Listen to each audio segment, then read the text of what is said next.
Welcome in, guys, to today's video. We're here to talk about the MMAT, MMTLP, and we got some interesting stuff to talk about in today's video, so let's get to it.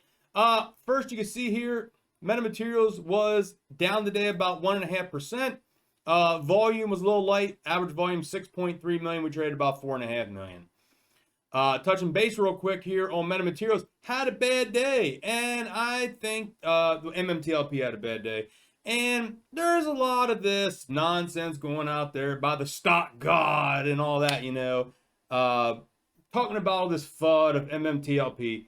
Guys, everyone's, I'm trying to reply back what I can, but when you got someone that's trying to say that MMTLP has a market cap, he obviously doesn't know what the hell he's talking about, but he's the stock god. So until he knows what he's even talking about, he doesn't really deserve much light in this situation, in my personal opinion. And he's probably being paid by some hedge fund or some short $10,000 to make these videos about MMTLP and the FUD around it, because that's what they're known to do. Go back, watch the 2021 hype cycle where they're getting paid $10,000 to do penny stock pump and dump videos. Go check them out if they didn't delete them off their channel. But anyway, guys, as you know, this here was created by two market makers. This doesn't have a market cap. Anyone that's followed this for 2 seconds would know that.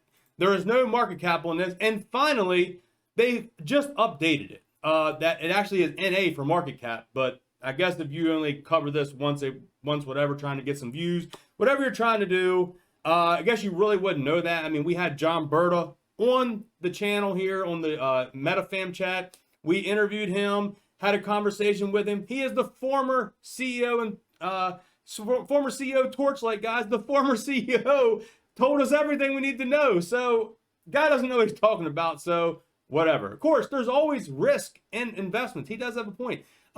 Anything can always go to zero. Yes, they can dilute. Yes, this could be a bust. We talked about this. In order for this to be profitable, they need to get proven reserves, guys. Proved reserves and that 3.2 billion barrels of oil. Now, I wanted to touch base here on a couple of things down here. This is one thing. He pulled up a lot of stuff in the S1, and, he went over a lot of the risk factors, and I do appreciate that, because there's always risk in any investment, any stock, as you know. But he didn't bring this one up in his video, and I found that very interesting, that there is no part of this good part in his video. And he doesn't talk about how they identified new pay zones yet. So I don't think he understands that the NextBridge website was leaked a while back.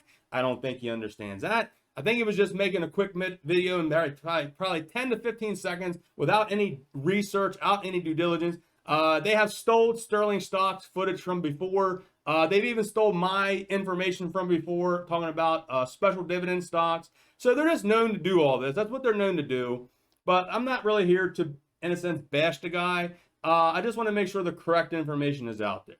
So, all right. So let's go up here to the news we got. First of all, happy birthday to George Palikaris. Just want to get that out there. Meta had some fantastic news, guys. And check this out. And MetaMaterials granted 2 new U.S. patents for next-generation battery separators. All right. So I just want to focus on this right here. Meta now has 410 active patent documents, including 251 issued patents and 159 pending patent applications. Meta's patent portfolio comprises of 98 patent families, of which include 57 one-issued patent. So there you go, guys. Here is the patent family. Meta's active patent family cumulative. So there you go. Here's the chart. Check out this article. Has a lot of great information in it. I want to touch base here on oilprice.com. You can see WTI crude setting at $102.60. Brent crude at $106.10. And natural gas is jumping back up to $7.43. Now, I wanted to show you this right here. Gargavin here posted that Warren Buffett is still continuing his Oxy buying spree. He bought another 2 million shares. He now owns 11 billion, which is 19.4% of Oxy. And here's the screenshots that Gargavin shows. So Warren Buffett, probably the best investor of all time, is still buying this oil stock when oil is apparently trending downward. But oil was in the 90s and it's already back over the hundreds. I'm predicting $150 barrel oil this summer. All right, so other thing I want to touch base on here is that we will not get a cash dividend until this is spun out into NextBridge.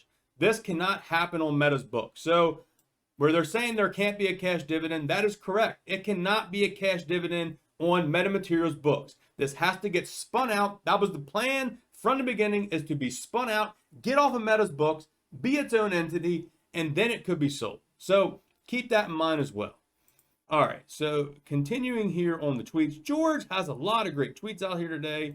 Here you can see day one at the FIA 2022 heat wave, but beautiful blue skies, meeting innovative companies and F-35 warriors like Achilles. Thank you for your wishes today. So there he goes. Thank you for the birthday wishes. These planes are freaking amazing. Need I say more? There's George, one of the fighters right there, one of the pilots. These are some badass planes. I'm not gonna lie, man. This is the kind of stuff I get excited for at MMAT. You can see MetaMaterials has this post out. It was a pleasure to welcome the Honorable Francisco Filippi. I don't want to butcher it. Champagne, Minister of Innovation, Science and Economic Development, today at the Farnborough Air Show. Visit us at booth 4624 at the Canadian Pavilion. And here's some pictures we got. Like I said, this is pretty awesome here, man. The stuff we're getting in here with the Aerospace. This is what I'm talking about. This is the exciting stuff. All right, so back to this real quick. If you think that this is overvalued here at this price, then you should sell, guys. I just want to put that out there. If you're worried about this going into a private company, if you're worried about NextBridge taking you down the wrong direction, if you don't believe all the videos we put out since the pretty much damn beginning of this, covering this MMTLP situation, then you should just be done with it. You shouldn't really have to be having all these questions at this point and doubts about it. If you're still holding through, you should be pretty good. There was a comment made that I found very funny, that we're out here pumping videos to cover our bags.